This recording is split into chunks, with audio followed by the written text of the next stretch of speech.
8 ವರ್ಷಗಳ ಕಾಲ ಜೊತೆಗಿದ್ದ ಪತಿ ಕಣ್ಣೆದುರೇ ಆಟವಾಡುತ್ತಿದ್ದ 7 ವರ್ಷದ ಮುದ್ದಾದ ಮಗ. ಸುಂದರ ಸಂಸಾರಕ್ಕೆ ಆಕೆ ಬೆನ್ನೆಲುಬಾಗಬೇಕಿತ್ತು. ಆದರೆ ಆಕೆ ಸುಂದರ ದಾಂಪತ್ಯ ಜೀವನಕ್ಕೆ ಕೊಳ್ಳಿ ಇಟ್ಟಿದ್ದಾಳೆ.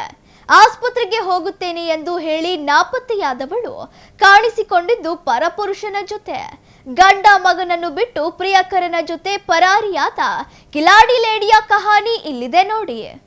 ಆಸ್ಪತ್ರೆಗೆ ಹೋಗ್ತೀನಿ ಅಂದವಳು ಪ್ರಿಯಕರನ ಜೊತೆ ಪರಾರಿ. ಪ್ರೀತಿ ಕೊಂದ ಕೊಲೆಗಾತಿನ ಹೇಳೋ ಕಥೆಗೆ ಸ್ಫೂರ್ತಿ. 8 ವರ್ಷದ ದಾಂಪತ್ಯ ಜೀವನಕ್ಕೆ ಕೊಳ್ಳಿ ಇಟ್ಟ ಕಿಲಾಡಿ ಲೇಡಿ. ಹತ್ತಾಗಿ ಕುಕ್ಕಿತಲ್ಲೋ ನಿನ್ನ ಹತ್ತಾಗಿ ಕುಕ್ಕಿತಲ್ಲೋ. 7 ವರ್ಷದ ಮಗನನ್ನ ತಬ್ಬಲಿ ಮಾಡಿದ ಐನಾತಿ ಲೇಡಿ. ನಿನಗಿಂತ ವಿಶೇಷವಾದ ಸಂಗತಿ ದಾವಣಗೆರೆಯ ಪ್ರತಿಷ್ಠಿತ J H Patel academy, BIT road near Hemavathi hostel, Davanagere. Admission open now. ಈ ಫೋಟೋದಲ್ಲಿರೋ ಸುರಸುಂದರಾಂಗಿಯ ಹೆಸರು ಹರ್ಷಿತಾ. ನೋಡೋದಕ್ಕೆ ತೆಳ್ಳಗೆ ಬೆಳ್ಳಗೆ ಇರೋ ಇವಳಿಗೆ ಗಂಡ ಮಕ್ಕಳಿಗಿಂತ ಪ್ರಿಯಕರನ ಮೇಲೆ ಪ್ರೀತಿ ಹೆಚ್ಚು. ಹುಚ್ಚು ಪ್ರೀತಿಯ ಹಿಂದೆ ಬಿದ್ದಿದ್ದ ಈ ಐನಾತಿ ಲೇಡಿ ಗಂಡ ಮಗನ್ನ ಬಿಟ್ಟು ಪ್ರಿಯಕರನ ಜೊತೆ ಪರಾರಿಯಾಗಿ ಮತ್ತೊಮ್ಮೆ ತಾಳಿ ಕಟ್ಟಿಸಿಕೊಂಡು ಸೋಷಿಯಲ್ ಮೀಡಿಯಾದಲ್ಲಿ ಭಾರಿ ಸದ್ದು ಮಾಡಿದ್ದಾಳೆ. ನಿನಗಿಂತ ವಿಶೇಷವಾದ ಸಂಗತಿ ಹೌದು, ಹಾಸನ ತಾಲೂಕಿನ ಮುಕಂದೂರು ಗ್ರಾಮದ ಪ್ರಕಾಶ್ 2017ರಲ್ಲಿ ಸ್ವಂತ ಅತ್ತೆ ಮಗಳು ಹರ್ಷಿತಾಳನ್ನ ಪ್ರೀತಿಸಿ ಹಿರಿಯರ ಸಮ್ಮುಖದಲ್ಲಿ ವಿವಾಹವಾಗಿದ್ದ. 8 ವರ್ಷಗಳ ದಾಂಪತ್ಯದ ಫಲವಾಗಿ 7 ವರ್ಷದ ಮುದ್ದಾದ ಗಂಡು ಮಗನೂ ಇದ್ದಾನೆ. ಆದರೆ ಪತ್ನಿ ಹರ್ಷಿತಾ ಮಾತ್ರ ಪ್ರಕಾಶ್ ಜೊತೆ ಸಂಸಾರ ಮಾಡಿಕೊಂಡೇ ಮನಸ್ಸಿನಲ್ಲಿ ಬೇರೆಯೇ ಸಂಚು ನಡೆಸುತ್ತಿದ್ದಳು. ಮಾರ್ಚ್ 30ರಂದು ಆಸ್ಪತ್ರೆಗೆ ಹೋಗಿ ಬರುತ್ತೇನೆಂದು ಹೋದವಳು ಮರಳಿ ಬಂದೇ ಇಲ್ಲ.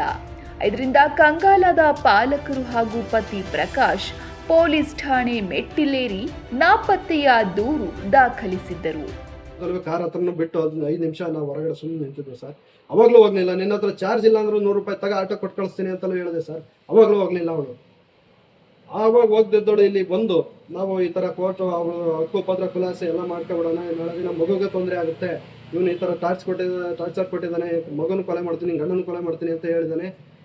ಅಂಥದ್ರಲ್ಲಿ ಈ ಥರ ಮೈಂಡ್ ಸೆಟ್ ಅವನಿಗೆ ಇರಬೇಕಾದ್ರೆ ಏನಾದ್ರು ಮಾಡ್ತಾನೆ ಅನ್ನೋ ಹೆದರಿಕೆಯಲ್ಲಿ ಇವಳು ಮತ್ತೆ ಈಗ ಊರಿಗೆ ಕರ್ಕೊಂಡು ಬಂದಿರ್ತೀವಿ. ಅವಾಗ ಇವಳು ಮತ್ತೆ ನೈಟ್ ಎಲ್ಲ ಇದು ಮಾಡಿದ್ರೆ ನಾನು ಫೋನ್ ಲಾಕ್ ನಮ್ಮ ಇದೆಲ್ಲ ಚೇಂಜ್ ಮಾಡಿರ್ತೀನಿ ಸರ್.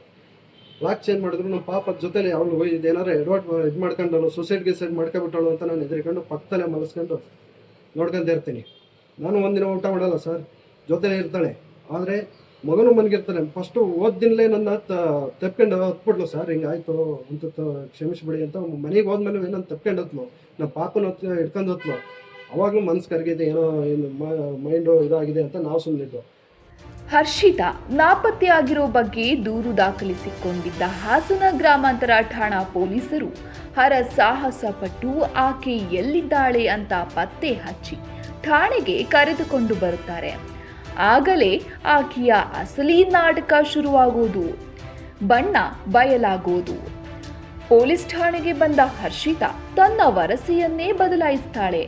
ನನಗೆ ಈ ಪತಿಯೂ ಬೇಡ, ಮಗನೂ ಬೇಡ, ನನಗೆ ನನ್ನ ಪ್ರಿಯಕರ ಸಚಿನ್ ಬೇಕು ಅಂತ ಠಾಣೆಯಲ್ಲೇ ಹಠ ಹಿಡಿಯುತ್ತಾಳೆ ಐನಾತಿ ಹರ್ಷಿತಾ. ಆದ್ರೆ ಪೊಲೀಸರದು ಅದು ತಪ್ಪು ಕಣಮ್ಮ, ಗಂಡ ಮಗನ ಜೊತೆ ಹೋಗಿ ಜೀವನ ಮಾಡು, ಕಟ್ಕೊಂಡವನು ಕೊನೆವರೆಗೂ, ಇಟ್ಕೊಂಡವನು ಇರೋವರೆಗೂ ಅಂತ ಜೀವನದ ಪಾಠ ಹೇಳಿದ್ದಾರೆ. ಆದರೆ ಅದ್ಯಾವುದಕ್ಕೂ ಕ್ಯಾರೆ ಅನ್ನದ ಹರ್ಷಿತಾ ಪ್ರಿಯಕರ ಸಚಿನ್ ಬೇಕು ಅಂತ ಪಟ್ಟು ಹಿಡಿದಿದ್ದಾಳೆ. ಇದು ಠಾಣೆಯಲ್ಲಿ ಬಗೆಹರಿಯೋದಿಲ್ಲ ಅಂತ ಮನಗಂಡ ಪೊಲೀಸರು ಆಕೆಯನ್ನ ಮಹಿಳಾ ಸಾಂತ್ವನ ಕೇಂದ್ರಕ್ಕೆ ಕಳುಹಿಸಿದ್ದಾರೆ. ಆದರೆ ಅಲ್ಲೂ ತನ್ನ ಕೈಚಳಕ ತೋರಿಸಿದ ಕಿಲಾಡಿ ಲೇಡಿ ನನಗೆ ಆರೋಗ್ಯ ಸರಿಯಿಲ್ಲ, ಆಸ್ಪತ್ರೆಗೆ ಹೋಗಬೇಕು ಅಂತ ನಾಟಕವಾಡಿ ಸಾಂತ್ವನ ಕೇಂದ್ರದಿಂದ ಹೊರಬಂದವಳೆ ಪ್ರಿಯಕರ ಸಚಿನ್ ಜೊತೆ ಕಾರು ಹತ್ತಿ ಪರಾರಿಯಾಗಿದ್ದಾಳೆ. ಅಷ್ಟೇ ಅಲ್ಲ, ಚಲಿಸುವ ಕಾರಿನಲ್ಲಿ ಪ್ರಿಯಕರನ ಜೊತೆ ಹಾರ ಬದಲಾಯಿಸಿಕೊಂಡು, ತಾಳಿ ಕಟ್ಟಿಸಿಕೊಂಡು, ಕಾಲುಂಗುರ ಹಾಕಿಸಿಕೊಂಡು ರೀಲ್ಸ್ ಮಾಡಿ ವೈರಲ್ ಆಗಿದ್ದಾಳೆ.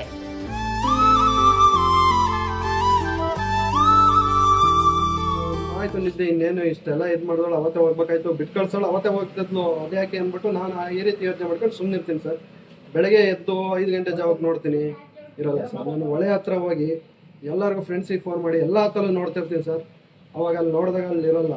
ಕೊನೆಗೆ ಡೌಟ್ ಬಂದು ಇವನಿಗೆ ಫೋನ್ ಮಾಡೋಣ ಹುಡುಗನ ಫ್ರೆಂಡ್ ಕೈ ಫೋನ್ ಮಾಡಿಸಿದಾಗ ಬಿಡ್ರಿ ಅವಳೆಲ್ಲೋ ಇರ್ತಾಳೆ, ಬೆಂಗಳೂರಿಗೆ ಹೋಗಲ್ಲ ಬಿಡ್ರಿ ಹಿಂಗೆ ಅಂತಾನೆ.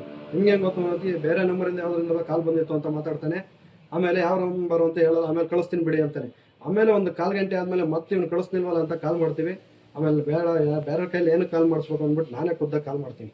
ಆ ರೆಕಾರ್ಡು ಇದೆ, ಅವನು ಏನು ಮಾತಾಡಿದ್ದಾನೆ ಅಂತ ನೋಡಿ. ಅವ್ನು ನೀವು ಇದು ಮಾನಸಿಕವಾಗಿ ನಂಗೆ ಹಿಂಸೆ ಆಗ್ತದೆ, ನಾನು ಬರ್ತೀನಿ ನಿನ್ನ ಜೊತೆ, ಬದುಕಿರಿ ನಿನ್ನ ಜೊತೆ ಅಂತ ಆ ಥರ ಹೇಳಿದ್ಲು ಅಂತ ಆಮೇಲೆ ಹೇಳ್ತಾನೆ ಅವನು ನನಗೆ. 7 ವರ್ಷದ ಹಸಿಗೂಸನ್ನ ತಬ್ಬಲಿ ಮಾಡಿ 8 ವರ್ಷ ಕಾಲ ಪ್ರೀತಿಯಿಂದ ಸಾಕಿ ಸಲಹಿದ ಪತಿಯನ್ನ ಅರ್ಧ ಹಾದಿಯಲ್ಲೇ ಕೈಬಿಟ್ಟ ಈ ಗೃಹಿಣಿಯ ನಡೆಗೆ ಸಾರ್ವಜನಿಕ ವಲಯದಲ್ಲಿ ವ್ಯಾಪಕ ಆಕ್ರೋಶ ವ್ಯಕ್ತವಾಗುತ್ತಿದೆ. ಪ್ರೀತಿ ಎಂಬ ಭ್ರಮೆಗೆ ಬಿದ್ದು ಕಣ್ಣೆದುರಿನ ಸುಂದರ ಸಂಸಾರವನ್ನೇ ಬಲಿಕೊಟ್ಟ ಈಕೆಯ ನಡೆ ದಂಗು ಬಡಿಸುವಂತಿದೆ. One Kannada bureau news.